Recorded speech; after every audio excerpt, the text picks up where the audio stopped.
Hello netizen, samahan niyo ko sa day in my life here in Saudi Arabia. Ngayong umaga nga pala ay mag-aalmusal ako kasi aalis kami ng mga amo ko, magka-camping daw kami. Pero hindi pa naman kami ngayon aalis, kumbaga nagre-ready lang ako. And then maglilinis na muna ako dito habang inaantay ko silang magising kasi tulog pa yung mga amo ko. At pagkatapos ko nga mag-almusal, napunta ako dito sa dining area at nakita ko nga itong mga gamit na dadali namin sa camping. Kapag may mga ganitong ganap talaga, maaasahan ko talaga to si madam. Nire-ready niya na yung mga gamit na dadalhin namin. Ang gagawin ko na nga lang pala dito ay ilagay ko sa bag. So ayan nga, nilagay ko na sa bag yung ibang gamit na dadalhin namin. At pagkatapos ko nga maglinis at magligpit ng mga dadalhin namin, ito nga nagbihis na ako kasi gising na lahat ng mga amo ko at kailangan kumilos na rin ako at magbihis na rin ako kasi kapag sila ay natapos na sa pagmimikap at sa pag-aayos ng kanilang mga muka, malamang niya naalis na kami. Kapag ganito talagang sitwasyon, kailangan nauuna ako kay madam. Ayokong nag-aantay sila sa akin. Kaya kapag nakita kong gising na sila lahat at nag-aayos na sa mga mukha nila, minamadali ko na talaga yung trabaho ko para naman matapos ako at makapagsimula na ako magbihis. Ayoko kasi talagang nag-aantay sa akin yung mga amo ko. Hindi nga pala ako naligo ngayon, bali nagilamos lang ako. Hindi rin naman kasi uso ang ligo dito sa abroad, kaya ayan, nagilamos lang ako. Hindi nag-toothbrush pagkatapos ko mag-toothbrush, nagpabango lang ako. Hindi naglagay lang ako ng konting eyeliner sa mukha para hindi naman tayo mukhang losyang at pagod, no? Kaya minsan talaga kailangan natin mag-ayos-ayos sa sarili natin para naman ma-enjoy natin ang labas kasi bihira lang tayo makalabas.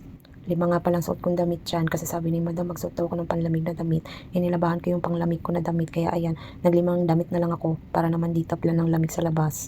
Ito palang mga amo ko mahilig sila sa pagka-camping, especially yung pangalawang anak ni madam na lalaki. Yung talaga ang mahilig sa pagka-camping, bali niyayaya niya lang yung mga kapatid niya tsaka yung mama niya. And then ngayon nga pala, sinama din nila ako, bali ang tagal ko na rin din nakasama sa pagka-camping nila. Sa pagkakatanda ko nga pala, ang pinakaunang pagsama ko sa kanila sa pagka-camping, 2024 pa. And then ito pangalawa. O diba, ang tagal-tagal din hindi ako nakapag-camping nakasama sila. Kasi minsan pag niyayaya nila ako, wala ako sa mood sumama kasi nga pagod na pagod na rin. And then ngayon nga bakasyon nila at wala rin na masyadong gawain sa bahay. Kaya ayan, nakapag-desisyon ako na sumama na lang sa pagka-camping nila kaysa naman sa nakatunganga ako dito. Sinuot ko na nga pala yung aking abaya dito and then sunod kong sinuot yung aking hijab. Itong hijab talaga weather lang, minsan perfect, minsan hindi. Ewan ko ba bakit di ko ma-perfect lagi. Bihira ko lang ma-perfect to. Ngayon medyo hirap akong ikabit to, ewan ko, di ko alam, mukhang tinutopak yung sarili ko. Wala ata ako sa mood magsuot ng hijab ngayon pero kailangan kasi lalabas ako at hindi ako pwedeng hindi nakahijab. Although pwede naman ako hindi maghijab kasi hindi naman ako pinipilit ng amo ko magsuot ng abaya at hijab. Pero ako kasi parang nakasanayan ko na rin gumamit nito, ewan ko. Para kasi sa akin, ang pagsusuot ng abaya at hijab ay pagrespeto sa mga nakatira dito sa Saudi Arabia. Yun lang yung paraan ko para ipakita ko sa kanila na nire-respeto ko yung relihiyon nila. Ito nga, nasuot ko na yung aking hijab. Hindi man siya perfect pero okay na rin yan. At least natapunan yung buhok ko. At ayun nga, nakaalis na nga kami. Hindi ko na naipakita sa inyo kung paano ko sumakay sa sasakyan. Dito nga sa pagsama-sama ko sa mga amo ko sa mga gala nila, isa sa mga nagustuhan ko yung mga kanilang building at tanawin at kalsada. Ewan ko, basta na-amaze ako sa lugar na to, napakaganda. Kapag sumasama kasi ako kay madam, naiibsan yung lungkot ko. Nakakakita ako ng iba't ibang tanawin at iba-ibang building. At dahil nga sa pagsama-sama ko kay madam, nalalabanan ko yung homesick. Nakapasyal din sa wakas. Ang lamig lang. There is two cat? Oh, this one. The face is not like horse. Yeah.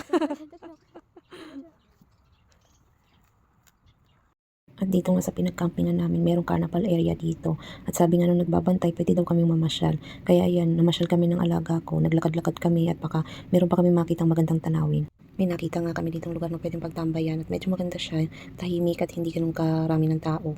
Kasi nga puro kami babae. Dito sa carnival na to, meron dito mga hayop katulad ng ibon, pabo, kambing at kabayo at marami pang iba. Meron din sila ditong farm.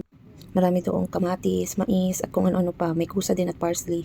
Hindi ko lang alam kung pwede kami mamitas. Sabi ng alaga ko, ibang-iba daw sa picture yung carnival tsaka yung camping area. Mas maganda daw sa picture kaysa daw sa personal. Medyo luma na daw yung place. Sabi ko naman ganyan talaga. Minsan talaga maluloko ka sa picture. Ang ganda-ganda ng picture. Tapos pagdating sa personal, hindi pala ganun kaganda. At ito nga yung farm, medyo madilim na. Hindi kasi kami nakapasok kanina kasi may mga lalaki nakatambay dito sa farm. Kaya ayan, silip-silip lang kami. Then, gusto sana namin mamitas kaso baka bawal. Sobrang dami pa namang mais tsaka kamatis tapos talong, may okra pa. Tsaka parsley. Kaso sabi ko baka mamaya sitahin kami.